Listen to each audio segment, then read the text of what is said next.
All right. As promised, I would give you the reading of Osama bin Laden's letter to America. If you listen to the podcast, I said I would do this. I just wanted to do this separate video. Yes, I'm not in the studio. I'm on vacation. It's Thanksgiving, baby. Sitting at the lake house. About to enjoy some turkey. That's why I'm on this Mickey Mouse rig, this little travel podcast setup, if you will. But as we discussed in detail, our opinions on Osama bin Laden's letter to America, I said I would read the entire letter in its entirety for educational purposes. It is a manifesto. It is supposed to put a roar in your loins, if you will. It's supposed to generate some emotion. It's a manifesto.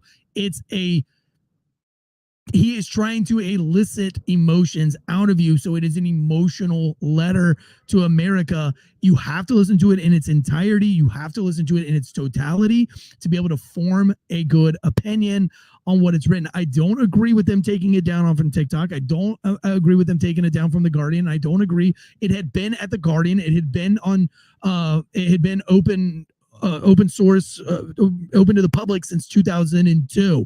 So why now they chose to do it? Just because a couple of Gen Zs, and again, I haven't really met any Gen Zs that are really all on board with the letter in its entirety. I think that's the media trying to stir the pot, make Gen Z look bad, look ridiculous. I don't know what the motives for that are. I'm not going to beat you over the death here on this. I'm just going to read the letter. If you want to hear the whole podcast, go back to our very last episode called Letter to America. Bin Laden's letter to America. This is Tansey reads the letter to America, and I'm sure this will probably get taken down. I mean, that's why we didn't do it, because we don't want to lose a whole podcast of us talking about it. But I think in order for us to be real adults, you have to know what you're talking about, and you have to fucking read the letter before you can make an educated kind of maybe a theory or whatever. Just having, have that discussion at Thanksgiving dinner. When you want to know, have read the letter before you start shitting on all the Gen Z kids at the table. Like, don't you think you should read what they were? So let's just go ahead. It's long. It's 7, 8, 9, 10. It's 12. It's 13. It's like 12 and a half pages. 12 and a half pages, read by Eric Tansey. And this is Osama bin Laden's letter to America, reading with host of Fair to Stop podcast, the #1 show where law enforcement and first responders go to be informed and entertained, almost 6 days a week now on the C- Media Network. Here we go. Let me take a sip of coffee first. In the name of Allah, the most gracious, the most merciful, permission to fight against disbelievers is given to those who are fought against because they have been wronged, and surely Allah is able to give them victory. That is from the Quran 22:39. Here's another verse that he opens up with, Quran 4:76. Those who believe fight in the cause of Allah, and those who disbelieve fight in the cause of Tat. Basically, that's anything worshipped other than Allah. So basically, Satan, for example. So fight you against the friends of Satan. Ever feeble is indeed the plot of Satan. Here we go.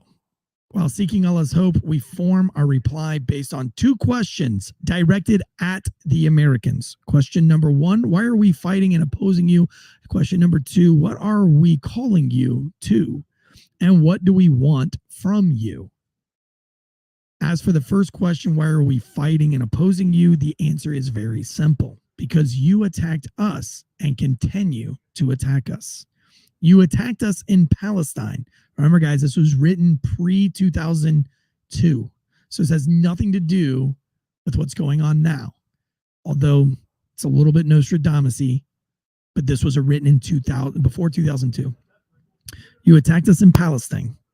Palestine, which has sunk under military occupation for more than 80 years, the British handed over Palestine with your help and your support to the Jews who have occupied it for more than 50 years. Years overflowing with oppression, tyranny, crimes, killing, expulsion, destruction, and devastation. The creation and continuation of Israel is one of the greatest crimes, and you are the leaders of its criminals. And of course, there is no need to explain and prove the degree of American support for Israel. The creation of Israel is a crime which must be erased.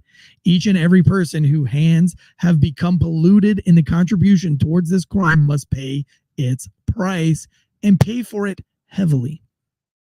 It brings us both laughter and tears to see that you have not yet tired of repeating your fabricated lies that the Jews have a historical right to Palestine, as it was promised to them in the Torah. Anyone who disputes with them on this alleged fact is accused of anti-Semitism. This is one of the most fallacious, widely circulated fabrications in history. The people of Palestine are pure Arabs and original Semites. It is the Muslims who are the inheritors of Moses, peace be upon him, and the inheritors of the real Torah that has not been changed. Muslims believe in all of the prophets, including Abraham, Moses, Jesus, and Muhammad. Peace and blessings of Allah be upon them all. If the followers of Moses have been promised a right to Palestine in the Torah, then Muslims are the most worthy nation of this. Moving on to 3, hit that like and subscribe button. Again, I am just reading this. I don't agree with this. These opinions. I don't have an opinion on this. You can go listen to our other podcast breaking all of this down.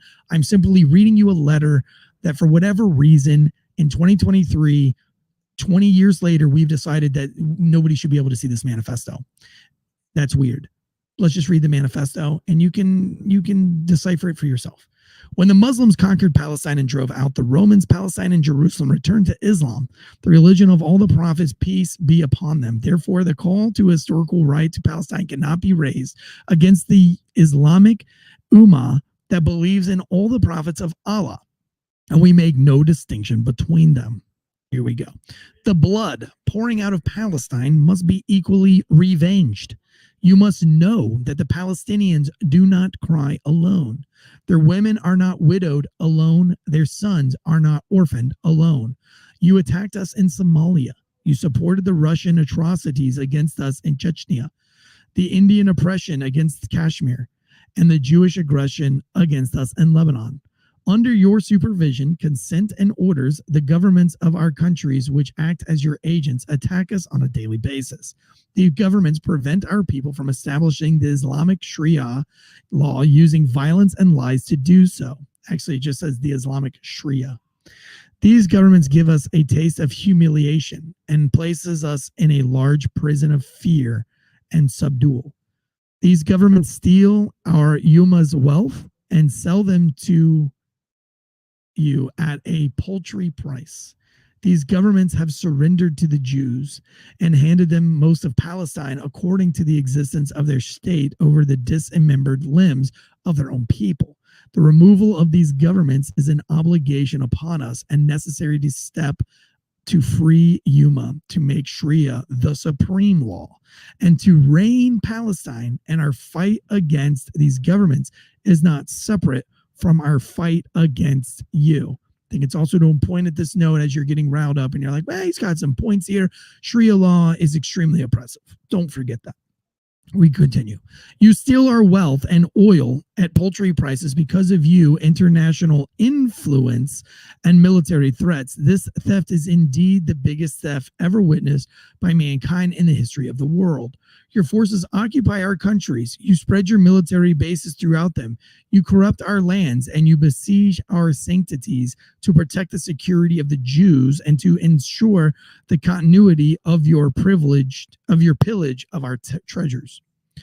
You have starved the Muslims of Iraq, where children die every day. It is a wonder that more than 1.5 million Iraqi children have died as a result of your sanctions, and you did not show concern. Yet, when 3,000 of your people died, the entire world rises and has not yet sat down. He's referring to 9/11 there. You have supported the Jews in their idea that Jerusalem is their eternal capital and agreed to move your embassy there.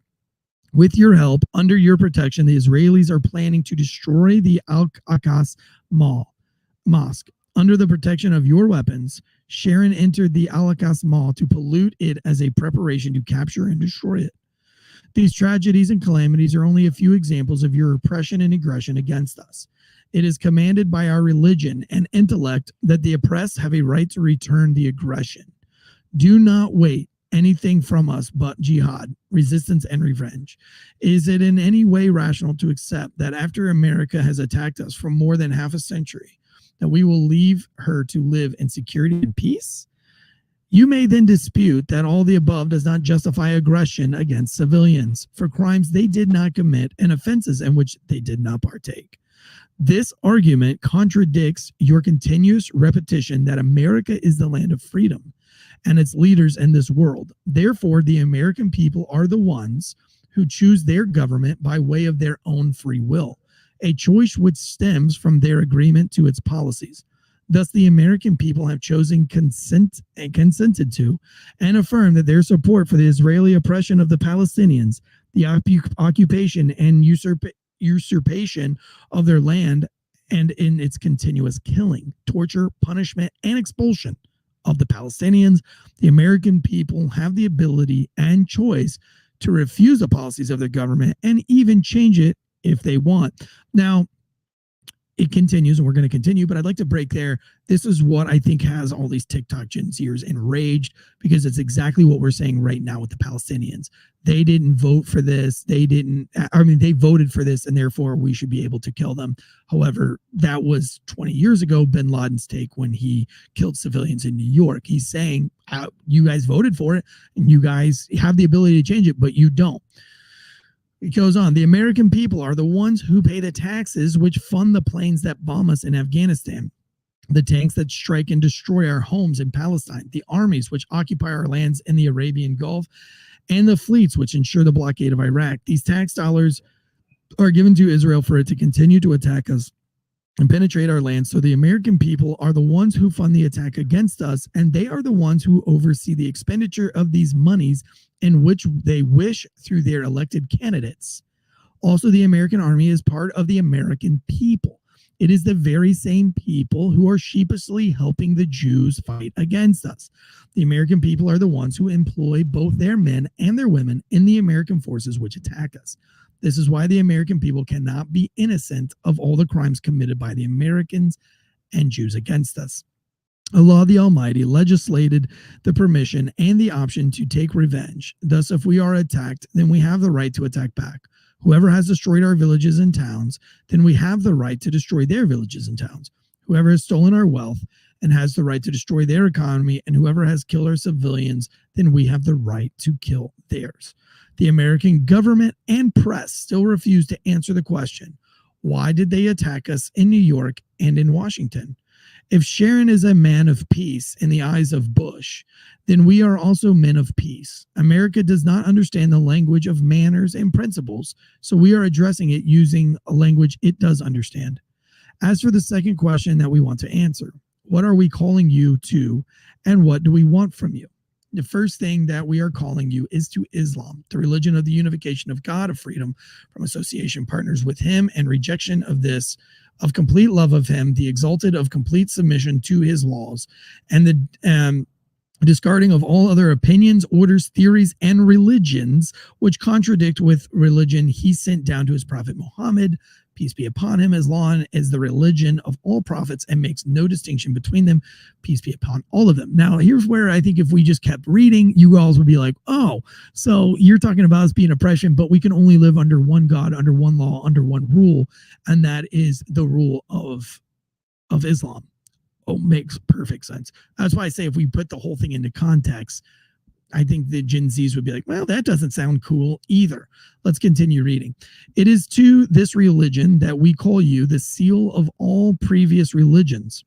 It is religions of unification of God, sincerity, the best of manners, righteousness, mercy, honor, purity, and piety. I don't know what that means.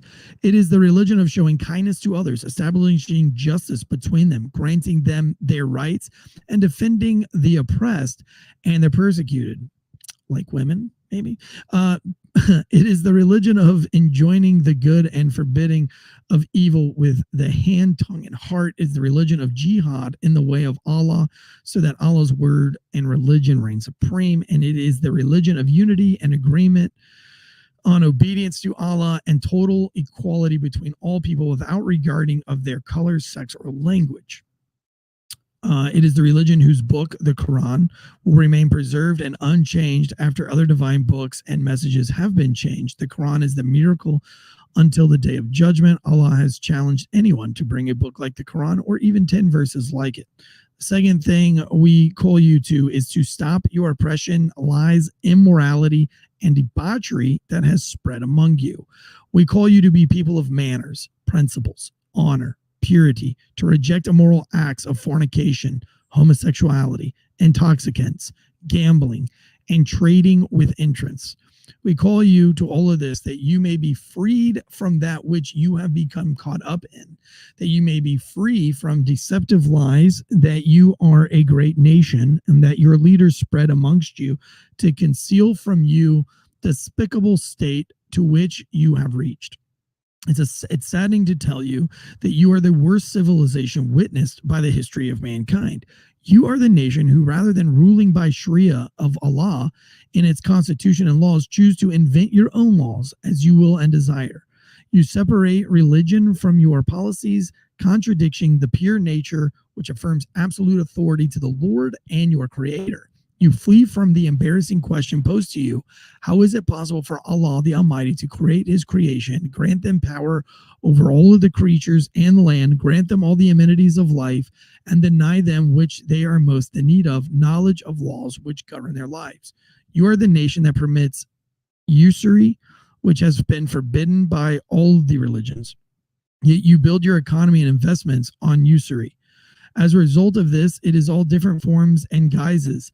The Jews have taken control of your economy, through which they have taken control of your media and now control all aspects of your life, making you their servant and achieving their aims at your expense, precisely what Benjamin Franklin warned you against.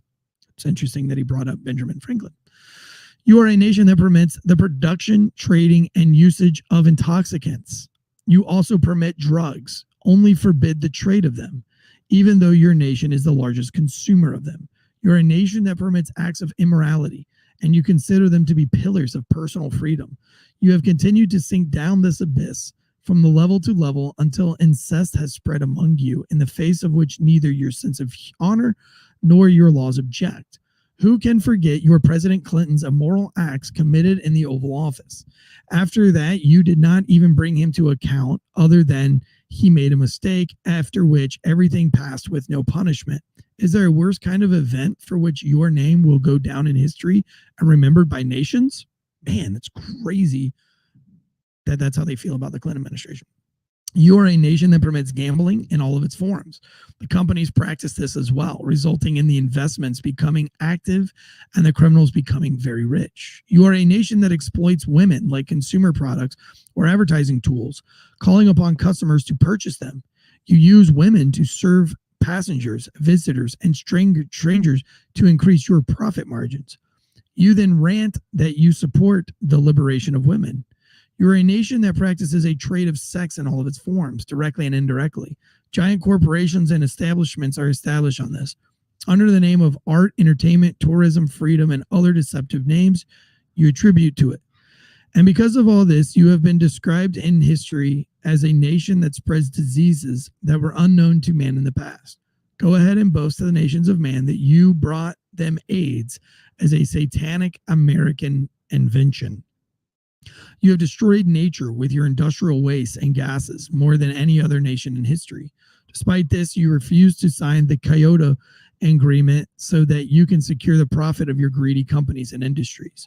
Your law is the law of the rich and wealthy people who hold sway in their political parties and fund their election campaigns with their gifts. Behind them stand the Jews.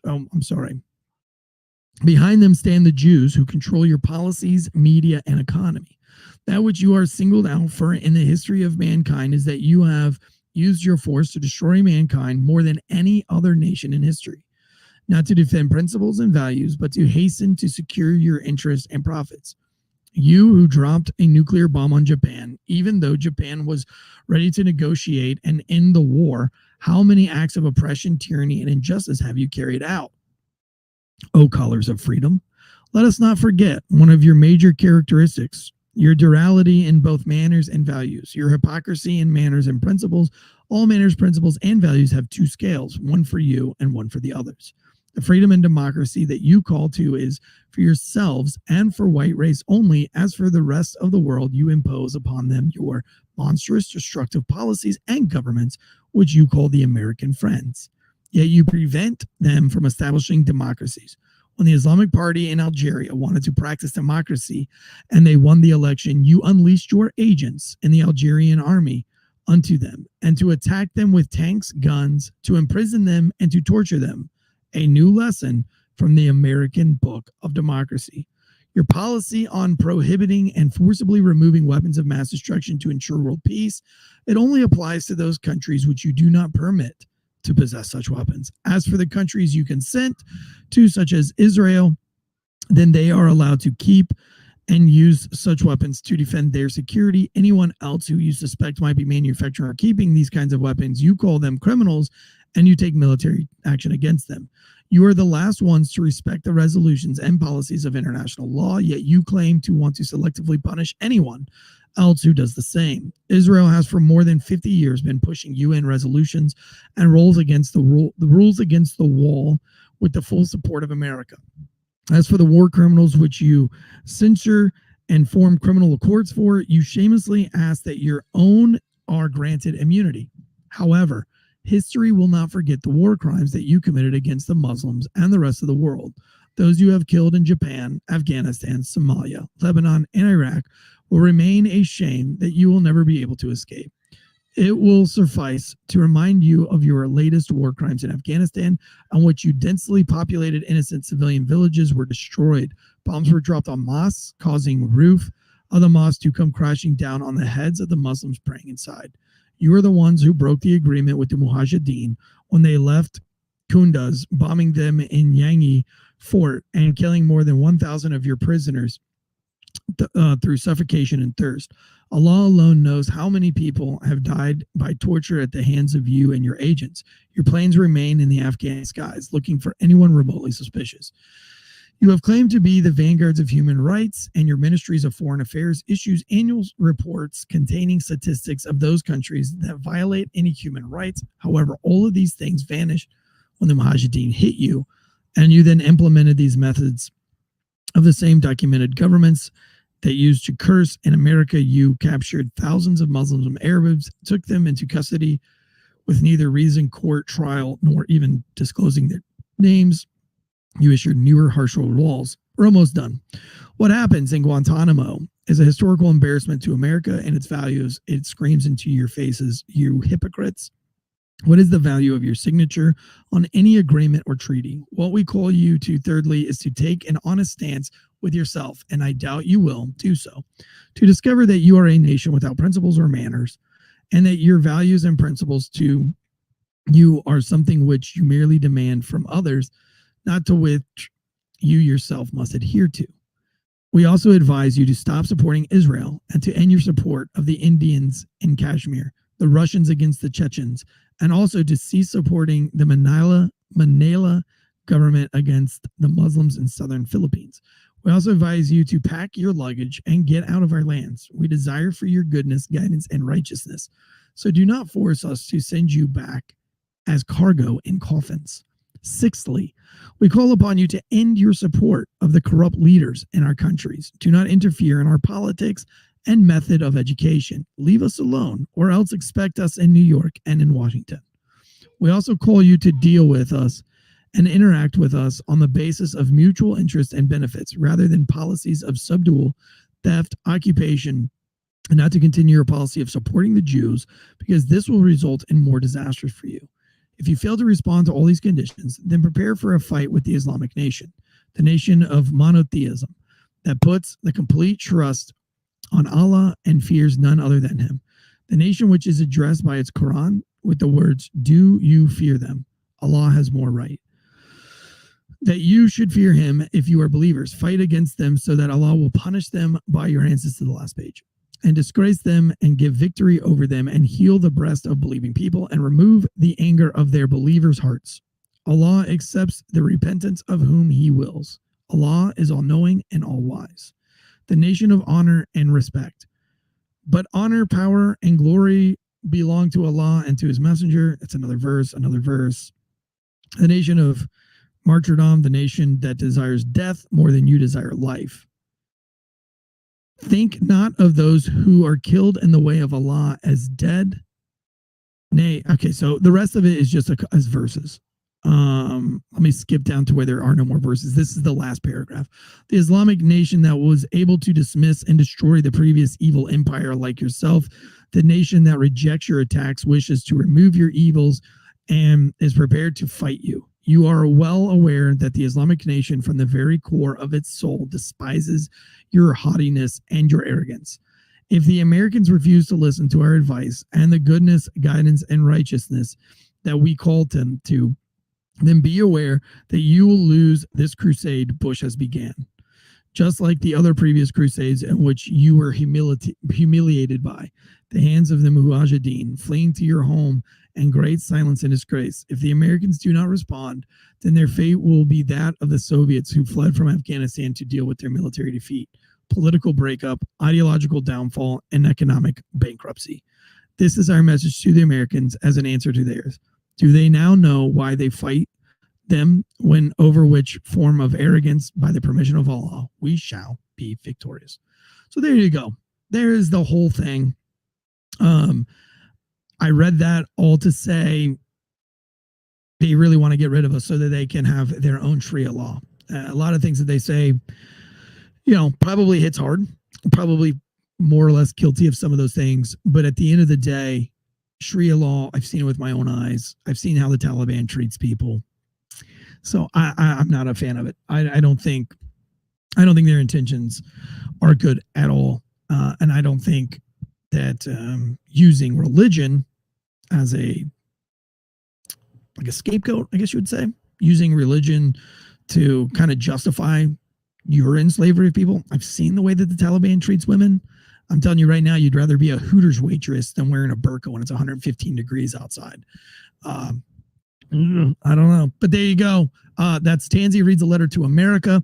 Have a happy Thanksgiving. Again, the only reason why I read this was because they're erasing it from the interwebs because a couple of Gen Zers took a lot of this out of context. And I think it's important that if Gen Z reads the whole context and then is educated by it, I wish mainstream media would educate on what Sharia law really looks like and kind of the difference between a Hooters waitress and a woman who is just seen as a breeding tool. I think when you put those things in perspective, Gen Z will be like, well, it's pretty easy to make us. I mean, look, you can make anybody you want look terrible. You can point out all of their little faults, every single person, every single thing. So take it how you will. But I think the wrong answer was to delete the manifesto after it's been up for 20 years. I think we should read all manifestos. And then we should be educated properly and thoroughly and have great debate of what they said. I'm sure this will get taken down, but if it doesn't and it stays up, well, good for you guys. We'll see you guys tomorrow. Until then, happy Thanksgiving.